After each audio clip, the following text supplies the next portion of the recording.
É importante ter um portfólio diversificado, primeiro, para não ter overlap entre as empresas, segundo, para a gente estar mais protegido em momentos como esse.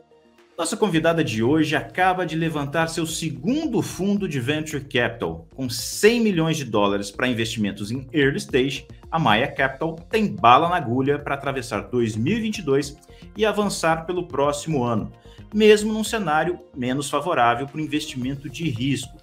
O plano é continuar expandindo, mas com ainda mais critério na seleção das investidas. Quem conta isso para a gente é a Mônica Sadioro, fundadora e gestora da Maya Capital. Bom, você já me conhece, eu sou o Rui Gonçalves e você está no Remessa Talks, produção da Remessa Online, principal plataforma digital brasileira de transferências internacionais, parceira das startups e dos investidores nas operações de aporte de capitais. Segue aqui com a gente, que a gente já está no ar. Começa agora o Remessa Talks, a websérie da Remessa Online sobre o mundo dos negócios das startups.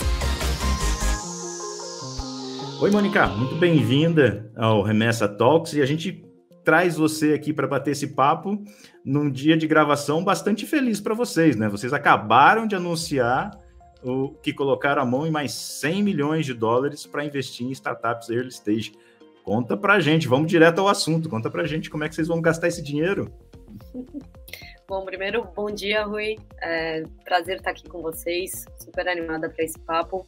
E sim, hoje é um dia bastante especial e acho que coincidiu da gente anunciar o nosso segundo fundo, um fundo de 100 milhões de dólares, para exercer a mesma tese que a gente vinha fazendo antes, né? Então, como que a gente vai gastar esse dinheiro, como que a gente vai investir esse dinheiro? A nossa tese é de liderar a primeira rodada das empresas early stage na América Latina. Então, a gente foca em times excepcionais, muito fora da curva, resolvendo problemas em grandes mercados, né? Porque acho que a combinação de times muito excepcionais com mercados muito grandes são o que tem sido o sucesso do nosso portfólio do Fundo 1.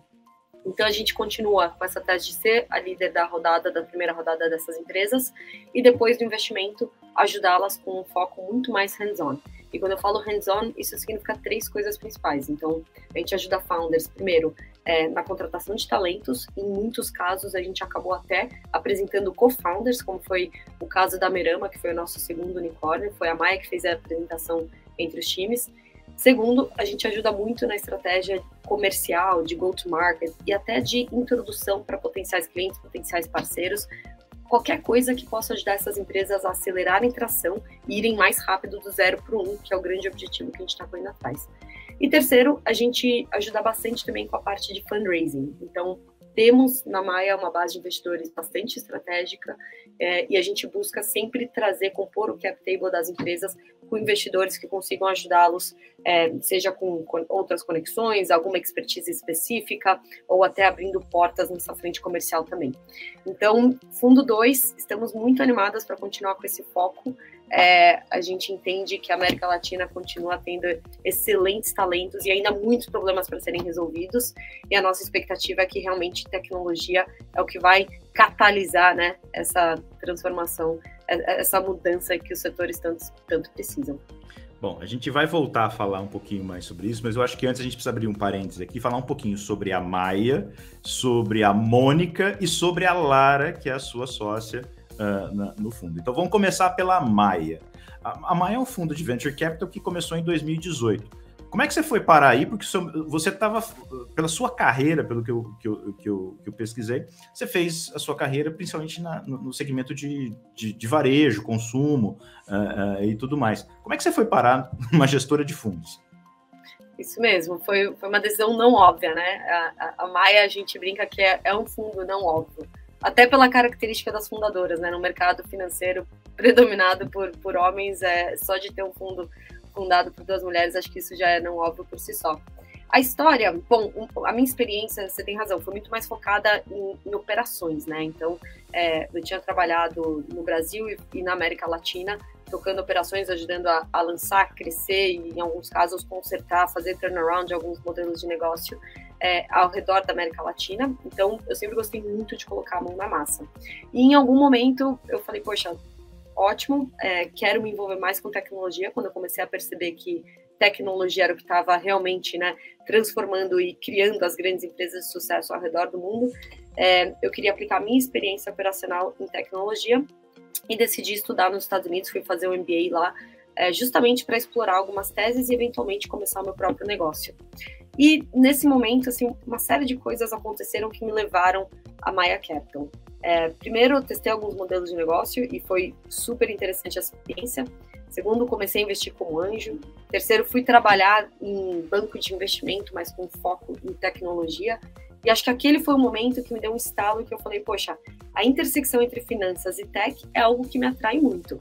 E talvez, justamente, acho que faltam investidores com mais experiência operacional. Acho que é bom você conseguir falar a linguagem dos founders, é bom você conseguir entender os desafios no dia a dia pelos quais os founders passam.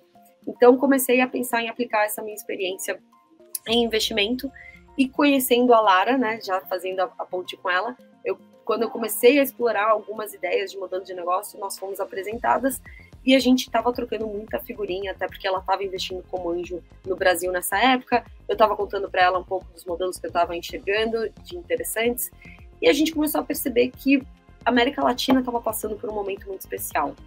Por quê?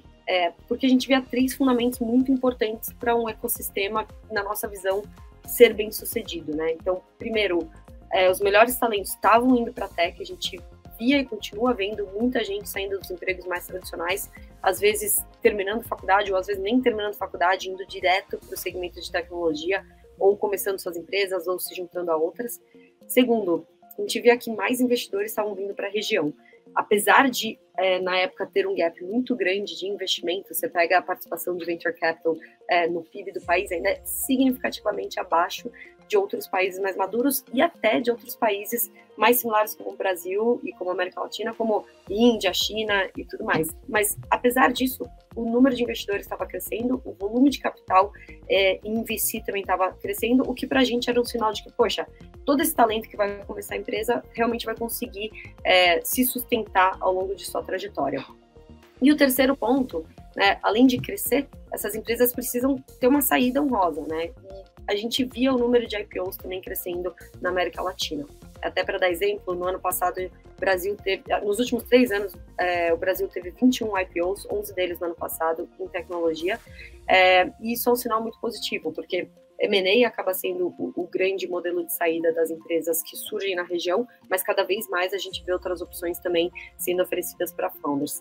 Então a gente viu o ciclo muito completo, né? Talento, capital para sustentar essas empresas ao longo das suas jornadas e também as oportunidades de saída. E tem um quarto elemento que, cara, são os problemas para serem resolvidos, né? O que não falta na América Latina é problemas. Então, quando você pega mercados com problemas tão estruturais, isso é gritante como oportunidade para empresas bem-sucedidas serem criadas.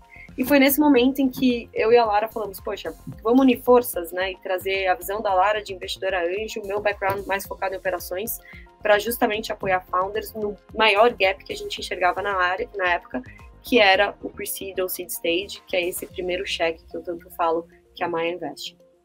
Bom, você não é a primeira que fala justamente dos problemas da América Latina que precisam ser resolvidos e como as startups podem ajudar nisso. É uma visão muito clara, né, de quanta ineficiência e quanta oportunidade há na América Latina para que negócios digitais possam gerar impacto, né? Uhum. Agora, eu queria te fazer uma outra pergunta. A Lara, o sobrenome dela é Lehmann. Tem alguma ligação com Jorge Paulo Lehmann? Tem, sim, são familiares. E o Jorge acabou virando um grande advisor da Maya, né? Acho que principalmente no começo a gente questionou bastante, aproveitou bastante os insights dele. É um investidor muito bem sucedido, com muita expertise, muita experiência, e acabou sendo crucial também para o começo da Maya. E hoje em dia, enfim, a gente tem, né, ele na nossa rede como advisor, mas ao longo do caminho, o que foi mais interessante é que a gente criou muitas conexões com outros perfis de advisors também, né? Então, pessoas com experiência nas áreas mais diferentes, desde cripto até logística, justamente para conseguir apoiar a Maya em diferentes momentos. Então, é ótimo poder contar com o Jorge Paulo, mas acho que hoje a nossa rede acabou sendo bem mais expandida e também bastante focada em tecnologia. Bom, a Maia tem 4 anos, começou em 2018 e já tem mais ou menos umas 40 startups no portfólio. Não sei se todas estão ativas, se alguma delas vocês já deixaram. Conta um pouquinho, como é que foi escolher em tão pouco tempo tantas empresas para ajudar nesse processo logo de saída aí nos primeiros investimentos? Olha, a gente tem um funil bem rigoroso. Quando a gente fala que a gente investe em founders excepcionais, isso é realmente verdade, porque em 3 anos de Maia, agora a gente até já passou esse número, mas ano passado, quando a gente fez, inclusive, a nossa reunião com os nossos investidores anuais de final de ano, a gente comentou que em 3 anos a gente viu mais de 3 mil negócios, então realmente é muita coisa. E esse pipeline, ele cresce a cada mês que passa, quanto mais founders surgem no ecossistema e quanto mais eles conhecem a Maia Capital também. Para a gente selecionar essas empresas, a gente sempre se baseia em 3 pontos, né? A gente procura um time excepcional, e eu vou entrar um pouco mais no detalhe depois do que isso significa, um mercado endereçável muito grande e uma possibilidade de criar um produto que realmente vai ter um diferencial no longo prazo. A gente precisa garantir, até porque cada vez mais com globalização os negócios expandem internacionalmente, a gente precisa garantir que os negócios eles vão ser resilientes à concorrência que pode surgir, inclusive, de outras regiões, né? Mas entrando nos 2 primeiros pontos, a gente, em time, a gente quer garantir que realmente a gente se associa e faz parcerias com founders que sejam muito resilientes. Empreender não é fácil, principalmente na América Latina, e tem muitos, é uma montanha-russa de emoções, né? Então, realmente, resiliência e garra é uma característica muito importante que a gente busca. Segundo, a gente quer entender que founders consigam ser imãs de talento, como a gente chama aqui dentro. Por quê? Nenhum sucesso, ele é individual. A gente sabe que founders vão ter sucesso se conseguirem construir os times certos. Então, para a gente, e não é à toa que a gente ajuda nessa parte de contratação de talentos, mas é muito importante que as founders consigam atrair os melhores talentos desde cedo, e o que a gente enxerga é que isso é o que mais tem feito a diferença nas empresas bem-sucedidas do nosso portfólio. E aí, mercado, claro, enfim, tem que ser um mercado gigante para realmente ser possível construir uma solução também gigante. Você falou de algumas características e uma delas me chamou muito a atenção. Você falou sobre a capacidade desse empreendedor, não só sob o aspecto da capacidade dele empreender e realizar o negócio dele, como de ser um atrator de talentos. E isso, eu imagino que não dá para ficar esperando que a natureza crie por si só pessoas com esses perfis. Dá para desenvolver isso? Dá para pegar um cara que é mais ou menos uma coisa, um pouquinho não tão bom na outra, e falar assim, esse cara tem potencial de desenvolver isso. Vocês conseguem avaliar isso também ou tem que chegar prontinho? É mais difícil de avaliar. Eu acho que tem casos. Você pega, se você faz análise de perfis de founders, que foram perfis de founders de unicórnios, por exemplo, na América Latina, a grande maioria está acima dos seus 30 anos, já teve alguns anos relevantes de experiência, justamente porque, né, você vai empreender, tem tanto empecilho, então a experiência que tida anteriormente ajuda muito a passar por esses percalços. Mas tem suas exceções. Então, o Vitor Lazarte, por exemplo, fundador da Wildlife, junto com o irmão dele, eles fundaram o negócio, eu acho que o Vitor tinha 24 anos. Então, o Henrique do Bugrá, fundador da Brex também, fundou super cedo, largou a faculdade justamente para começar o negócio. Então, tem algumas exceções, mas fica muito mais difícil de avaliar realmente, né? Um dos processos que a Maia faz para avaliar founders é conversar com pessoas que trabalharam com essas ou esses founders em outras situações, justamente para entender as características que a gente busca. Se não existem esses data points, é mais difícil para a gente conseguir fazer essa avaliação. Então, aí acaba sendo uma avaliação muito mais do potencial. E acho que a gente tem alguns Maias nesse perfil que com certeza daqui a uns anos vão fazer muita notícia, mas enfim, é realmente mais difícil de avaliar. Agora, como é que vocês estruturaram a Maia? Quer dizer, você e a Lara começaram isso em 2018, e como é que foi esse início para vocês? Porque no fundo, vocês tiveram a vida dos empreendedores que vocês estão selecionando hoje, né? Como é que vocês passaram pelas barreiras que o mercado impunha, principalmente sendo 2 mulheres? Muito sangue, suor e lágrima, acho que não tem segredo. A gente, no começo, assim, primeiro, né, a gente teve que ter muita coragem para começar a Maia, né? A gente não sabia se ia conseguir captar o fundo, a gente não sabia se a gente ia conseguir validar a nossa tese, como que ia ser 2 mulheres entrando nesse ecossistema que é predominantemente masculino. Então, o primeiro passo foi a decisão. E a gente falou, cara, as duas estavam com muito apetite de risco, com muita certeza de que tinha essa oportunidade e com muita garra também para encarar essa oportunidade. Então, esse foi o primeiro passo. O segundo, e o mais difícil, foi construir de fato. Então, a gente fala, né, que esse é um business de... A gente serve alguns clientes e a gente tem 2 clientes principais, que são os Mayans, nossas empresas do portfólio, e também nossos investidores. Então, no começo, né, ser uma página em branca, ter uma promessa de que a gente ia conseguir ajudar founders com a nossa tese hands-on, a promessa para os investidores de que a gente ia conseguir retornar acima da referência de mercado, isso tudo era promessa, mas a gente conseguiu convencer algumas pessoas malucas que investiram na Maia, quanto também param ter a Maia como líder de suas rodadas para fazer isso acontecer. E hoje a gente tem muito orgulho, Rui, de ver que do lado dos Maias a gente tem um NPS, a gente mede NPS, monitora tudo a fundo. Enfim, a gente sempre fala, be honest and unmerciful, a gente tem uma relação muito aberta com os Maias, a gente consegue ver que o nosso NPS é bem alto, acho que muito porque a gente está disposto a colocar a mão na massa, disposto a ajudar naqueles pontos que eu comentei antes, e os Maias reconhecem isso. E segundo, do lado dos investidores, a gente também tem hoje uma métrica, a gente mede o nosso MOIC, né, que é basicamente o quanto o nosso portfólio valorizou desde o nosso investimento. Claro que a gente ainda não teve saídas, então isso ainda está de acordo com a marcação das rodadas que aconteceram, mas hoje o nosso MOIC, ele é bem acima, ele é 2 vezes maior do que o benchmark do mercado, dos top funds globais de seed stage. Ainda tem muita coisa para rolar, mas esses primeiros sinais são muito positivos. Então, olhando 4 anos depois que a gente fundou a Maia, é muito bom, primeiro, reconhecer que era o momento certo da gente fazer aquilo, e acho que as pessoas certas também, acho que eu tive muita sorte de encontrar a Lara, uma excelente co-founder, acho que a gente se complementa muito bem, trabalha muito bem juntas e estamos muito alinhadas no que a gente quer construir. Segundo, acho que valeu a pena todo o sangue, suor e lágrima derramados, porque os primeiros sinais são positivos. E agora, com o Fundo 2, é a hora da gente continuar executando isso com maestria e continuar provando ainda mais para mais Mayans e para mais investidores de que a gente consegue cumprir essas 2 promessas. Recentemente, eu ouvi de um fundador de startup que ele falou assim, a gente precisa de smart money, né, que é uma coisa que todo mundo quer, não só o dinheiro pelo dinheiro, mas a capacidade de fazer o negócio funcionar. Mas ele falou o seguinte, tem uma outra coisa que ninguém chama a atenção, mas que é muito importante para uma startup, que é a conexão. O quanto a Maia consegue entregar essa conexão para a startup. Ok, você fez um investimento, você vem, mentoria, você faz tudo aquilo, aquela receita que o founder já conhece e que ele busca.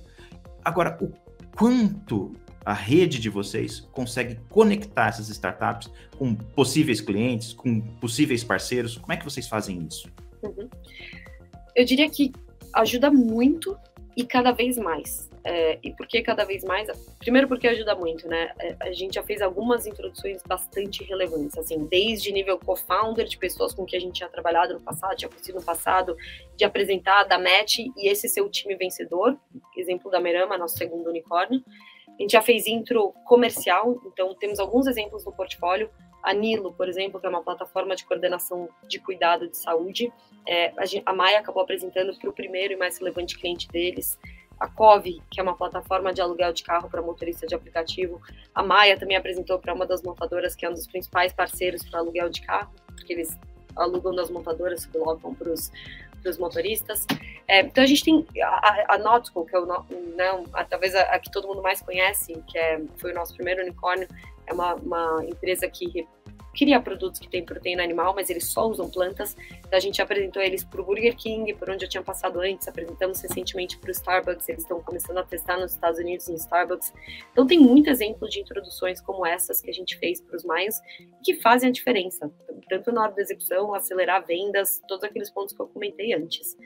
E o segundo ponto, né, por que isso continua crescendo? Porque quanto mais, acaba sendo um negócio de... muito buzzword aqui, mas acaba sendo um negócio de rede, né, de network effect. Quanto mais a gente fizer esses exemplos, mais a gente vai criar conexões com outras pessoas relevantes do ecossistema para ajudar os Mayans. E a gente vem nesses 4 anos trabalhando bastante para expandir a nossa rede, não só no Brasil, mas na América Latina, porque a gente investe na região como um todo. Então, hoje a gente tem investidores, tem parceiros, tem co-investidores no Chile, Colômbia, México, e estamos continuando a expandir. Então, acho que é um trabalho contínuo que com certeza a gente vai continuar focando. Agora, como é que você consegue fazer tudo isso? Quantas pessoas estão no time da Maia para dar conta de tudo? Porque você me falou, vocês avaliaram mais de 3 mil empresas desde que isso começou. Se fosse só o trabalho de avaliar a empresa, você ainda estava lendo as apresentações dessas empresas. Como é que vocês conseguem avaliar, fazer conexão, dar a mentoria necessária, dar a ajuda que for preciso? Porque você tem que fazer vários papéis. E eu estou tomando 40 minutos de um desses papéis seu. Como é que você consegue gerenciar tudo isso? Como é que a rede da Maia está instalada para que vocês possam produzir tudo que vocês estão se propondo a fazer? Rui, a verdade é que não sou eu, né? O time da Maia. Eu acabo não fazendo nada. A gente tem muita sorte, a gente fala muito... Tem um livro muito interessante que fala da cultura do Netflix, que chama No Rules Rules. E a gente se baseia bastante nisso, porque a gente fala de densidade de talentos. Então, a Maia nunca vai ser um fundo gigante, assim, um fundo com muita gente. Cara, não é o nosso estilo. A gente quer ter uma operação menor, mas muito eficiente e com as melhores pessoas em cada um dos papéis. Então, hoje a gente tem um time de 8 pessoas, eu, Lara, mais 6. A gente divide esse time entre investimentos e suporte ao portfólio, justamente porque a nossa tese é de ser bastante hands-on, então tem algumas pessoas no suporte ao portfólio que ajudam a gente a cumprir aquela promessa, né, de ser hands-on, de ajudar founders com a aquisição de talentos, com a parte comercial e também com fundraising. E a gente, além disso, a gente foca bastante em processo. Se você para pensar, o negócio de Venture Capital é um negócio com um loop de feedback muito longo, né? A gente tem algumas referências de que a Maia está indo bem, o MOIC que eu comentei, até assim, o sucesso das empresas, vendo o quanto que elas estão tracionando, crescendo e avançando em seus respectivos mercados. A gente tem esses indicadores, mas a verdade é que a gente vai saber se a Maia deu muito certo para valer daqui uns 7, 8 anos. Então, como que a gente garante que a gente está no caminho certo, né? Essa é uma pergunta que a gente se faz sempre. E para a gente a resposta está muito voltada para processo. Então, a gente tem que garantir que a gente tem processos muito redondos aqui dentro e que a gente funciona como uma maquininha bem eficiente para, primeiro, né, conseguir olhar esses mil deals, e a gente olha tudo, mas conseguir filtrar rápido o que realmente está dentro da nossa tese, o que faz sentido a gente olhar, o que não tem conflito com o nosso portfólio, o que está dentro do tamanho de cheque que a gente investe, o que está dentro de tese que a gente também de fato acredita. Então a gente faz filtros muito rápidos para depois conseguir realmente investir tempo olhando aqueles menos, né, aqueles poucos que passam nesse nosso crivo para aprofundar e realmente fazer uma diligência bem completa. Eu preciso voltar a falar do dinheiro, que a gente começou a falar lá no final, mas eu tenho que fazer uma pergunta antes, que agora bateu forte a curiosidade. Você falando assim, você me lembrou uma pessoa que eu conheço, e essa pessoa é o diretor-geral da Remessa Online, o José Dias, que por acaso passou por algumas empresas nas quais você passou também. Ele foi teu chefe? Foi ele que te ensinou a ser assim? Olha, o Zé teve uma grande participação. O Zé foi meu chefe direto na Whirlpool, e depois eu fui trabalhar com ele também no Burger King. E acho que é uma pessoa excepcional, assim, que realmente você conhece bem, que fala bastante de execução militar de planos. Então acho que esse é um grande aprendizado que veio dele, com certeza. Então, aliás, se quiser assistir, abraço para ele. Legal mesmo. Não, você falando assim, eu falei assim, cara, parece a reunião com o Zé Dias. São esses os pontos, é desse jeito e é nessa velocidade. Não, a influência foi forte. Legal. Referência profissional. E um grande apoiador dos Maias também. A gente já arrastei ele para alguns dias também, enfim, um grande apoiador aqui da gente. Que show. Bom, então vamos fazer o seguinte, vamos voltar a falar de dinheiro, e para falar do dinheiro a gente precisa chamar a vinheta da próxima rodada. Chegou a hora da próxima rodada. Bom, Mônica, na próxima rodada vamos lá direto para o assunto quente, né? 100 milhões levantados para esse fundo de early stage para vocês passarem 2022 e entrarem em 2023. E 2022 está sendo um ano bastante complicado. A gente vem aí num cenário em que diminui bastante o volume de rodadas prevista. Por quê? Porque o mundo mudou, as taxas de juros estão aumentando no mundo inteiro, tem tensões vindo de todos os lados, tem guerra de um lado, eleição do outro. Tudo isso muda o apetite do investidor para risco. Como é que vocês vão agir a partir de agora, dado que o cenário mundial mudou bastante? Como é que ficam as teses de vocês? Como é que vocês vão fazer para escolher quem vai receber os próximos cheques? Ótimo, não, excelente pergunta. Primeiro, a gente não vai diminuir nosso ritmo de investimento. A gente não tem uma meta também de investir, a gente tenta diversificar nossos investimentos ao mesmo tempo, mas sempre que a gente enxerga a combinação dos fatores que eu comentei antes, né, um time muito fora da curva, um mercado muito grande e uma solução que a gente enxerga que tem capacidade de criar um diferencial sustentável no longo prazo, a gente quer investir. E a gente não vai diminuir o ritmo, porque até olhando para o histórico, isso aconteceu até na pandemia, a gente passou bastante tempo estudando os impactos da pandemia para fundos de venture capital, para Maya Capital, para os nossos investidores e para os Mayans também. Na linha de investidores de retorno de fundo, a gente percebeu que muitos dos melhores fundos performaram muito bem em anos de crise ou logo após crise. Isso porque muitas das grandes empresas surgiram nesses momentos. Então, tem aquele ditado, né, que a escassez leva à criatividade. E a gente realmente acredita nisso. A gente acha que, primeiro, né, tem um filtro natural. Acho que empreendedores que decidem começar negócios agora são realmente os raçudos, aqueles resilientes que vão colocar a mão na massa e vão conseguir passar por muitas outras dificuldades ao longo do caminho. Então, acho que acaba tendo um filtro natural. E segundo, porque nesses momentos acabam surgindo, e a pandemia foi um exemplo, acaba surgindo um monte de necessidade diferente, então você precisa de novas soluções para resolverem aquelas mudanças de comportamento, né? Naquela época, por exemplo, a forma como ninguém mais saía de casa, então o delivery, a forma como a gente fazia consultas por telemedicina, enfim, surgiu um monte de mudança comportamental e um monte de solução também para resolver essas mudanças. Então, a gente não vai parar de investir, a gente deve seguir no mesmo ritmo, e acho que a grande mudança é do lado dos Mayans, né? A gente reconhece que uma parte de investidores, do jeito que a gente enxerga que uma parte de investidores, principalmente aqueles que antes estavam atraídos em venture capital por conta das baixas taxas, né, históricas de juros, talvez agora migrem um pouco o seu portfólio, justamente pela alta, também pela precificação dos ativos públicos. Mas, por outro lado, investidores mais experientes, que estão há mais tempo no mercado, reconhecem essa oportunidade da mesma forma como a Maya está enxergando. Então, a gente ouve de outros investidores, inclusive nossos, que agora é o momento de investir, e agora é o momento de investir na América Latina, reconhecendo que aqui realmente tem tanta oportunidade e tem tanta coisa interessante surgindo que vale a pena o investimento.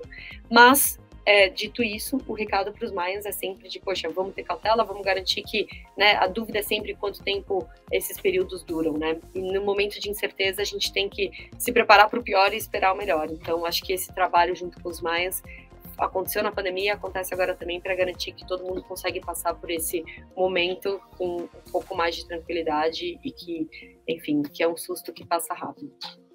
Um dos impactos de um cenário adverso como esse é reduzir o valor das empresas. Qualquer empresa no mundo hoje vale um pouco menos, a não ser que você esteja produzindo alguma coisa para alimentar o problema. Fora isso, todo mundo passa a valer um pouco menos. E aí, certamente, vai acabar afetando o valuation das empresas digitais.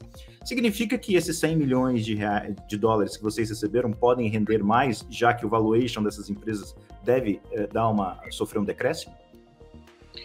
É difícil de afirmar, mas é uma hipótese. E acho que a gente vai ter que continuar investindo para saber daqui a uns anos, né? Um ponto só que vale ressaltar, e até para os founders que estiverem assistindo, a gente sempre fala assim, não maximizem valuation. Acho que teve muita empresa que a gente viu, que a gente acabou não investindo, tentando, né? Não, se tal empresa captou nesse valuation, precisa captar em mais, ou igual, ou pelo menos igual ou mais. Acho que essa não é a forma certa de pensar. A gente tem que pensar em construir um negócio gigantesco no longo prazo. Mas todas as empresas que captaram valuations excessivos têm que lidar agora, né? Valuation acaba sendo expectativa, então tem que entregar muito mais para evitar um flat, um down round, que às vezes cria muito mais diluição para founders. Então, acho que um recado no geral é focar em trazer parceiros certos, time certo e investidores certos também. E focar também em construir um negócio de longo prazo muito bem sucedido, mas não tentar maximizar o valuation a cada rodada. E com as empresas já investidas, como é que vocês estão lidando nesse momento em que a tensão aumentou? Como é que está sendo a conversa de vocês? Como é que vocês estão falando sobre possibilidades de novos aportes? Não sei se vocês estão prevendo usar parte desse dinheiro para novos aportes. Conta um pouquinho para a gente também.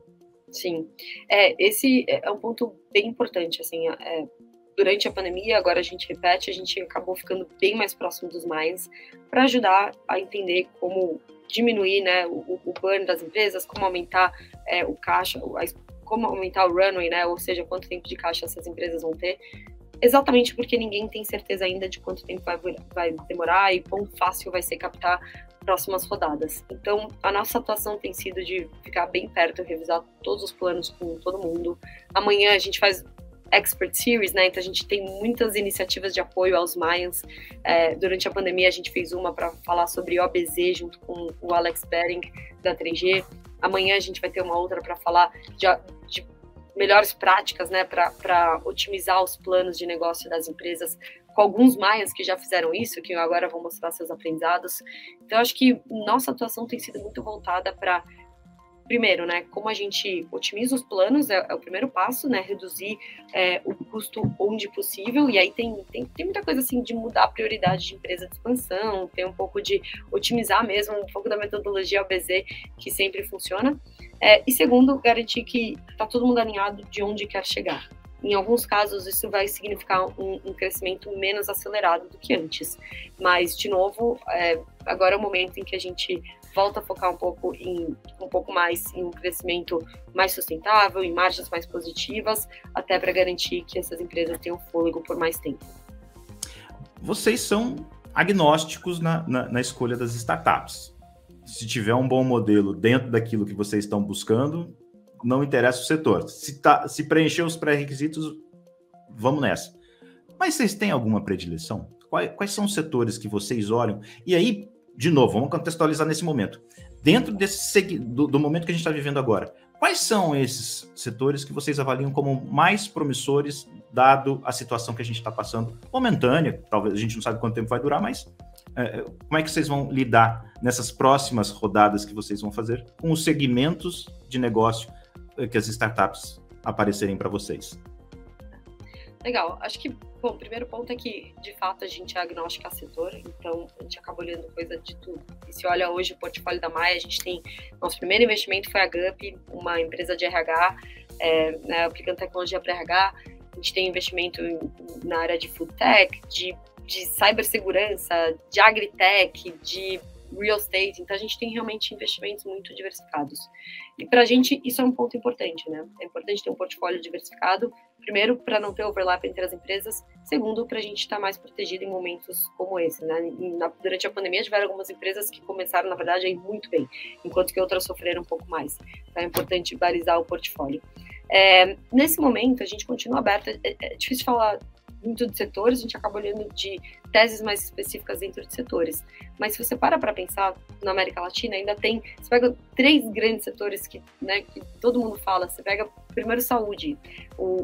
É chocante pensar que só 20% da população brasileira tem acesso a planos de saúde e como que a saúde pública não funciona muito bem. Então tem uma série de soluções buscando resolver isso. Você pega o setor financeiro também, o percentual da população desbancarizada, tanto no Brasil quanto na América Latina, ainda passa da metade da população. Isso acelerou a digitalização, o acesso a serviços financeiros foi acelerado durante a pandemia, mas é algo que agora a gente começa a entender quais são as oportunidades em volta disso e em volta também de uma discussão grande que existe, que é do Open Banking, que nada mais é do que passar o poder de decisão do que fazer com os dados do consumidor para ele mesmo. Então, isso também acaba sendo bastante interessante, é uma tese que a gente olha bastante, todas as consequências, tanto do aumento, né, de acesso a serviços financeiros, quanto também da questão do Open Banking. A gente tem algumas investidas nessa área e continua olhando. E uma terceira, assim, né, pensando em grandes problemas, educação. Então, o sistema educacional, ele não funciona como deveria, a gente sabe que a educação realmente, pelo menos eu acredito muito que é pode ser um grande vetor de mudança do nosso país, da nossa região, mas a gente ainda tem estruturas muito quebradas. Então, não são setores fáceis de investir, são grandes temas que chamam a nossa atenção, mas realmente a gente tem que entrar no detalhe e falar, ok, o que significa o Open Banking entrando no Brasil, começando a ser discutido no México? Quais são as consequências disso? Quais são as oportunidades de negócio que podem surgir a partir disso? A mesma coisa para os outros setores. Então, o nosso trabalho começa entendendo o macro, mas a gente tem que entrar também no micro para transformar esses grandes temas em oportunidades de investimento. E aí é uma das outras 1000 coisas que a gente tem que fazer para conseguir enxergar as oportunidades de investimento. Agora, um fundo de venture capital gerido por 2 mulheres pensa diferente da média dos fundos de venture capital? Eu acho que sim. Eu acho que sim e acho que vem muito para o bem, né? Hoje, a gente tem muito orgulho de falar que mais de 40% das empresas do portfólio da Maia tem pelo menos uma founder mulher. E quando a gente para entender o porquê, a gente falou, poxa, a gente não aplica nem um filtro, assim, tem muita gente que acha que a gente só investe em mulheres, não é verdade, a gente investe naqueles 3 pontos que eu falei, né, times excepcionais em mercados gigantes com produtos com diferencial de longo prazo, independente da composição do time. Mas talvez por sermos fundadoras mulheres, a gente tem olhos talvez diferenciados para soluções como a Teia. A Teia é uma empresa que faz a coordenação de saúde para gestantes, ou a Safe Space, que é uma empresa, um aplicativo, né, de tecnologia, um SaaS de tecnologia, justamente para reportar a má conduta dentro das empresas. Então, talvez a gente tenha um olhar diferente para algumas coisas, acho que esse é um ponto. E um segundo ponto é que, no mercado dominado por homens ainda, né, porque isso está mudando, muitas das founders acabam procurando a Maia, né? E a gente tem algumas iniciativas, a gente tem o Female Force, por exemplo, que é uma iniciativa para apoiar fundadoras mulheres. A gente quer que mais mulheres venham empreender e a gente tem o Female Force justamente para isso. Então, a gente acaba falando, conectando com muitas mulheres, criando um deal flow talvez diferente do que dos outros fundos. Enfim, e acho que isso vem para o bem, para os dois lados. Bom, você está com uma agenda apertadíssima e eu prometi não estender muito, então eu vou partir agora para a última pergunta. Eu queria que você trouxesse para nós uma avaliação do quanto você está vendo das oportunidades que o segmento de startups ainda oferece para o Brasil como negócios para resolver esses problemas, quanto para os investidores que vão colocar o seu dinheiro nesses negócios. E a gente está num momento em que os bancos já começam a abrir fundos que podem receber dos seus pequenos investidores aportes para que sejam direcionados para startups. Que cenário é esse que você vê para os próximos anos? Eu acredito muito, ainda sou muito otimista de que tecnologia vai ser o grande vetor de mudança de todos esses setores, né? A gente pincelou alguns, mas de todos esses setores que ainda estão quebrados na América Latina. Acho que, diferente de depender da iniciativa pública, que tem uma certa agenda, e da privada, que também acaba tendo outros tipos de interesse, acho que founders provaram na pandemia que, primeiro, né, são mais resilientes a algumas situações, algumas mudanças de contexto macroeconômico, justamente porque eles conseguem reagir rápido, né? Conseguem reagir rápido, em muitos casos são mais digitalizados, isso facilita muita coisa na adequação a diferentes contextos.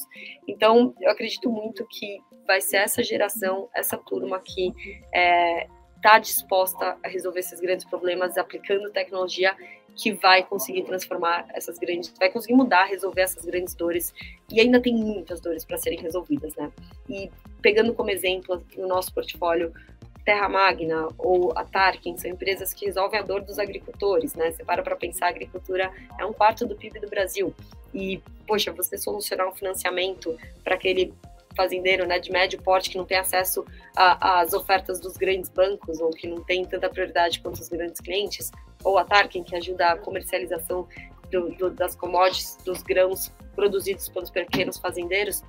Quando você pega empresas que estão resolvendo esses problemas, fica muito nítido que realmente a tecnologia vem para ajudar e potencializar a nossa economia. Então, eu acredito realmente que as startups, as empresas vão gerar muito valor, e quando você tem tanta geração de valor, com certeza investidores vão ficar felizes também com o resultado que vem como consequência. Legal. Mônica, quero te agradecer demais aí pelo seu tempo, que está super corrido.